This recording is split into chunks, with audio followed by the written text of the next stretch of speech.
Awang nongpokta yamlaba tribesing leibana wakhal manaraktabana singnaba kaya mayoknari haina konsam Himalayna fongdokre. Manipur yauna awang nongpok state singda tongan-tonganba lon amadi masagi chatnabi tongana leizaba tribe makhal chama marfutaret hena leibaga loinena makhoi masagi oiba lon chani nifunithoi hena leizari. Tribesing asigi marakta tongan-tonganba khetnaba wakhalon sing leiba maramna achouba singnaba kaya aikhoina mayoknari. Amadi mod khetnabagi thawong sing chauna uba fangli haina Manipur Laingaki Consultative Committee member amasu oiriba Lieutenant General Konsam Himalayna fongdokre. Kolkata da pangthokiba symposium amada saruk yaraduna wangangbada mahakna hai hauzik Manipur da mayoknariba hingsagi irang asi yauna awang nongpok lamdamda khundariba masing yamlaba lon ngangba tribesing asigi manadaba wakhalon kaya asi political dialogue chathaduna waroshin puraknaba hotnaba mathau tari.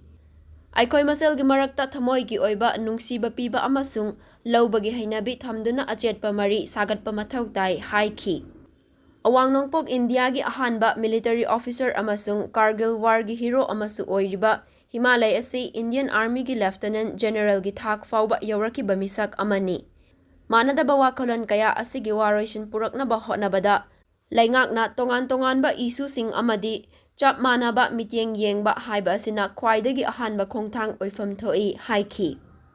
Military personnel masing thingamdana thazillabasu Manipur gi irang nemthahanba ngamdraba maramna rajniti gi oiba thorang sing paikhatuna waroishin puraknaba hotnabana hena maipakani haina kumsing ing 1958 gi Kargil warda point 5,800 hena terrorist singi makutagi lausenba ngamkiba Rajput Regiment ki kuntaret suba battalion command taukiba officer asina fongdokhi. Mayoknariba isu sing achumba mityenga loinana changsinba natrabadi awang nongpok India da leiriba manadaba wakhalon sing asina thokhalliba singnaba kaya asigi waroishin purakpa ngamloi. Awang nongpok lamdamda tribe makhal chama marfutaret hena leiri.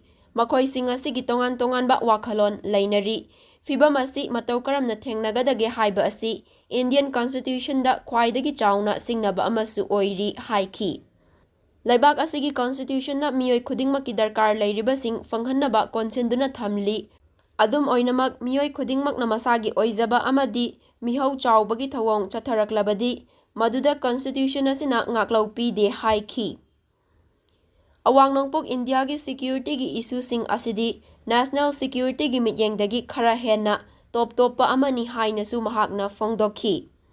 Awang nongpok ki state sing asi China, Bangladesh, Myanmar amasung Bhutan na chingba laibak singa ngamkhai lonaba maramna akhanaba security gi point of view da yenglaga issue sing mayoknanaba laingakna thabak paikhatfam thoi haiki.